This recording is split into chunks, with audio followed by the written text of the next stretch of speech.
আঙ্গুরে ছেয়ে গেছে পুরো বাগান। দেশের মাটিতে এত সুন্দর আঙ্গুরের বাগান যে কেউ দেখলেই অভিভূত হবেন। এই দৃশ্য বগুড়া ধুনট উপজেলার হেউটনগর গ্রামের কৃষক আব্দুল হাকিমের বাগানের। নিজ জমিতে ভারতীয় চয়ন জাতের আঙ্গুরের চাষ করে বেশ সফলতা পেয়েছেন তিনি।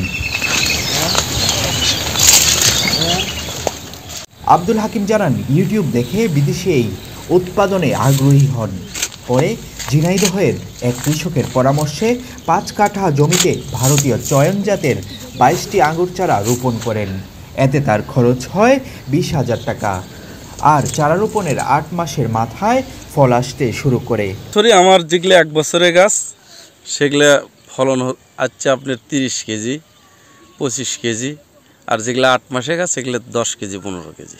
জমি অল্প, পাকে কম, দেখা যায় যে বাড়িতেই বেশি বিক্রি হয়।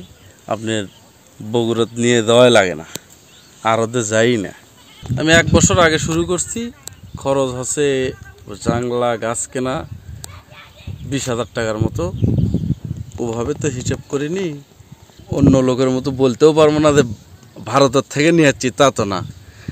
বিদেশি আমি যশোর থেকে কিছু নিয়েছিলাম আর ঝিনাইদহ থেকে কিছু নিয়েছিলাম।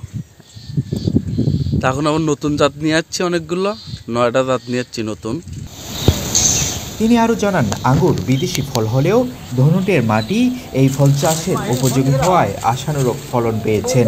তার বাগানের আঙ্গুর বিদেশ থেকে আমদানিকৃত আঙ্গুরের তুলনায় বেশ রসালো, মিষ্টি ও সুস্বাদু। আমি 60 শতক জমির উপর করছি ভারতের চয়ন জাতের আঙ্গুর।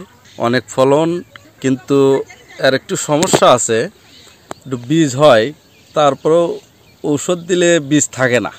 এটা ওরা বলছে, আমি নিজে দিইনি। আমি গেছিলাম দেখতে, ওদের বীজ নেই, ওরা ওষুধ দিচ্ছে, ওষুধের কারণে বীজ। এই জন্য আমি আরও বাগানটা আর একটু বড় করতেছি।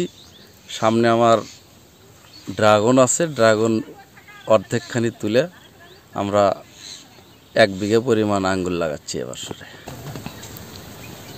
তার এই আঙ্গুর বাগান এক নজর দেখতে দূর দূরান্ত থেকে আসছেন অনেকে।